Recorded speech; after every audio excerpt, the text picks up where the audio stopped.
대통령실은 이재명 대통령이 오광수 민정수석의 사의를 수용했다고 밝혔습니다. 오 수석이 어젯밤 이 대통령에게 사의를 표했고 국정에 부담을 주고 싶지 않다는 오 수석의 의사를 존중해 이 대통령이 사의를 받아들였다는 겁니다.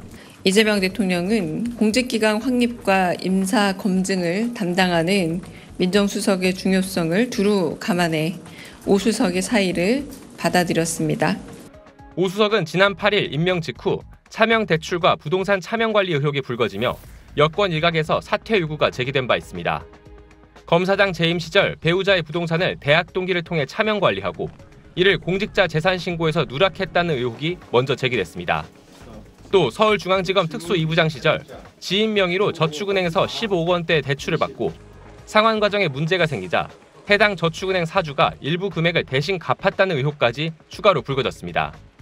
오 수석은 부끄럽고 송구하다는 입장을 밝혔고 대통령실도 일부 부적절한 처신이 있었지만 본인이 입장을 밝혔다며 교체 가능성에 선을 그어왔으나 결국 임명 나흘 만에 스스로 사의를 표하며 새 정부 첫 고위직 낙마 사례로 남았습니다. 대통령실은 사법개혁 의지와 국정 철학을 깊이 이해하는 인사로 조속한 시일 내 차기 민정수석을 임명하겠다고 밝혔습니다. SBS 강민우입니다. 다음 주제로 넘어가 보겠습니다.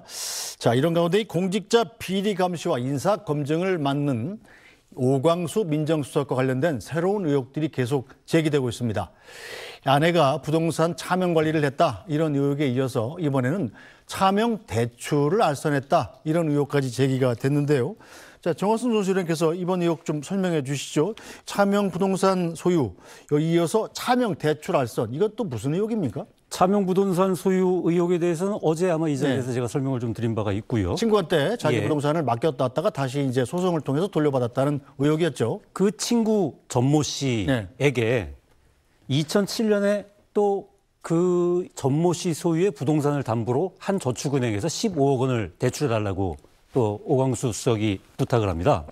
그래서 그 15억을 받으면서 이게 이제 결국은 이 차명으로 이제 대출을 한 거니까 그 부분에 대해서 이거는 사실상 내가 이제 쓰기 위해서 대출을 한 거고 그 다음에 이것 또한 반환, 그러니까 이 대출금 반환도 내가 하겠다라는 사실 확인서를 써줍니다. 그래가지고 이제 그렇게 해서 15억 원의 대출이 이루어졌는데 이게 한 3년 정도 지나서 갑자기 이제 그 부동산에 압류가 들어온 거예요. 예, 보니까 이제 대출금을 반환을 안 한 거죠.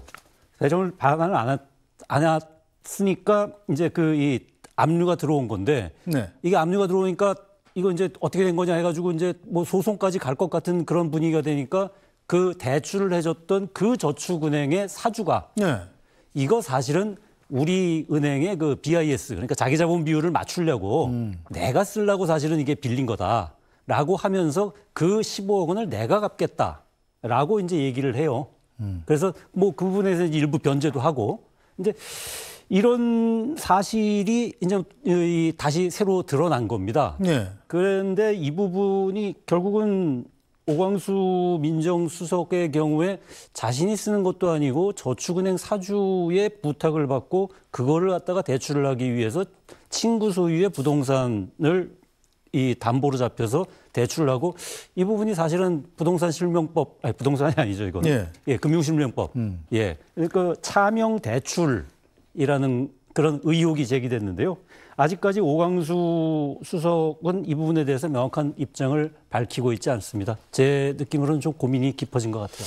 네, 저 전용기 의원, 오광수 수석이 다름 아닌 민정수석 아니겠습니까? 그래서 만약에 어떤 고위공직자를 발탁하려고 한다, 그러면 고위공직자가 이런 일을 했나 안 했나 알아보는 역할을 하는 사람인데 본인이 이런 흠결을 갖고 이 민정수석 역할을 계속할 수 있겠느냐. 어제 나오셨던 이 복교왕 의원께서도 상당히 걱정을 하셨어요. 어떻게 보십니까? 실제로 걱정이 되는 부분입니다. 해당 부분들이 사실이라면 문제가 될 것이고 아마 그러니까 야당에서도 지적을 할 겁니다. 그리고 기본적으로 여당에서도 지적하지 않은 상황까지 흘러갈 것 같은데요. 아직까지는 이 언론의 검증이나 여러 가지 사실관계에 대해서 오광석 수석께서 입장을 내시고 있지 못하고 있습니다. 그래서 오광석 수석의 입장을 한번 들어봐야 될 부분인 것 같고요. 사실관계가 명확하게 내용이 된다면 그에 따르는 책임은 본인께서 지실 부분이라고 저는 보고 있는 겁니다. 그래서 해당 부분에 대한 입장을 수석이 직접 밝히는 것이 필요한 것이고 이 부분에 대해서 책임을 물어야 될 부분들이 있다면 그거는 뭐 응당한 책임을 묻지 않을까 저는 그 정도 말씀드릴 수 있을 것 같습니다. 자, 박정화 의원, 일단 대통령실 입장은 민정수석이 일부 부적절한 처신이 있지만 본인이 안타까움을 잘 표시하고 있다고 판단한다. 즉, 이 민정수석을 경질할 생각은 없다. 이런 생각으로 읽히는데요. 어떻게 생각하시나요? 그렇게 보이죠. 네. 근데 저는 뭐 어떤 연유 어찌됐건 지금 이재명 정부가 잘 가야 우리나라와 국민들이 잘 되는 상황이잖아요. 그렇기 때문에 좀 결단이 있었으면 하는 생각이 듭니다. 매 정권 보면은 그 초기에 인사 문제로 사실은 충격을 받기 시작해요. 그래서 끝내 정권의 신뢰가 많이 떨어지는 일들이 생기는데 이건 다른 자리도 아니고 민정수석이잖아요. 민정수석이라는 거는 국내 여론 동향뿐만 아니라 말씀 주신 것처럼 고위공직자의 인사 검증을 하는 기관입니다. 지난 정부에서 법무부로 넘어갔던 검증 기능이 다시 대통령실로 돌아왔기 때문에 네. 과연 검증을 하는 당사자 본인의 눈높이가 어떻게 되느냐. 그리고 차후에라도 다른 이 공직자 후보자들을 검증하기 위해서 과연 내로남불이라는 비난은 받지 않는 그런 어떤 일들을 하기 위해서라면 저는 그 본인이 거취를 정리하는 것도 중요하지만 시범으로라도 네. 이재명 대통령이 결단을 좀 해서 우리 정부는 이런 일을 인전 인수위가 없었기 때문에 뭐 네. 불가피한 그런 과정도 있을 수 있다고 봐요. 그렇다면 밝혀진 건에 대해서는 더 이상 용납 없이 깨끗하게 정리를 하겠다라는 조치가 있으면 국민들이 훨씬 더 박수를 치지 않을까라는 생각이 좀 있습니다. 네, 자, 정한순 선수는 그런데 이재명 정권 출범하면서 이 고위공직자 국민 추천을 받겠다, 국민 눈높이에 맞는 인재를 쓰겠다 이렇게까지 해놓은 상황인데 자, 오광수 수석의 문제 때문에 약간 좀 머리가 좀 아픈 상황이 됐겠네요. 그렇죠.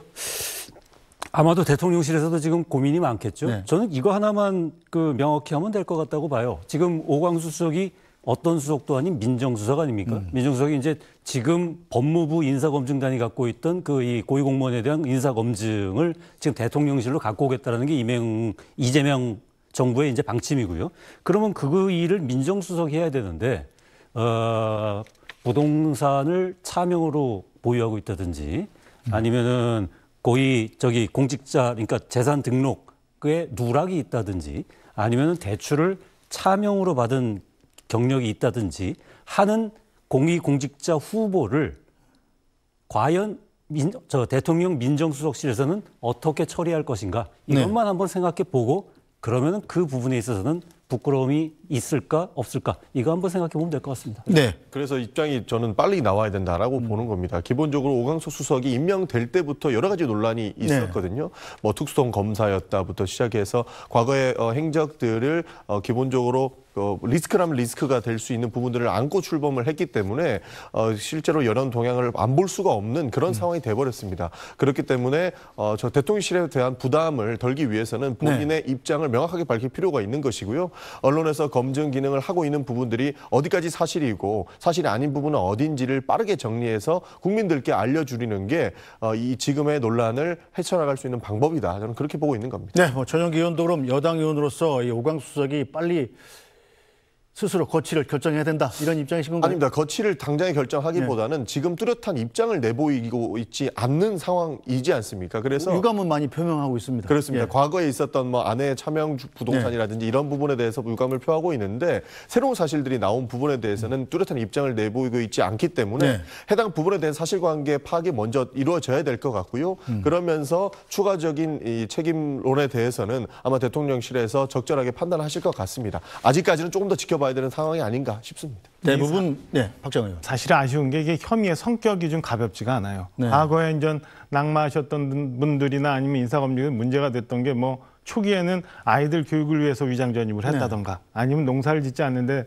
뭐 농지를 소유하고 있다. 이 정도였는데 지금 사실은 차명 재산을 10여 년 이상 보유를 했고 그걸 공직 시절에 또 재산 신고를 하지 않았고 그다음에 더 들어가 보니까 이게 누군가 친구하고의 이상한 거래들이 있었다는 게 결코 이 혐의의 이 성격이 가볍지 않은 거라서 저는 뭐 아까 말씀드린 것처럼 본인 결단도 중요하지만 이건 대통령실 차원에서 뭐 결단을 해주는 수순이 좀 있는 게 훨씬 좋지 않나라는 생각입니다. 그래서 이제 한쪽 면만 보면 늘 이런 이상한 사항들이 많이 밝혀지기 때문에 본인의 입장을 빠르게 내보이고 대통령실에서도 그에 대한 후속 대책을 내놓는 것이 빠르게 진행되어야 국민들께서도 불편함이 없으실 거다. 저도 그렇게 보고 있습니다. 네, 어쨌든 결정의 시간이 좀 다가오고 있다 이런 느낌이 좀 드는군요.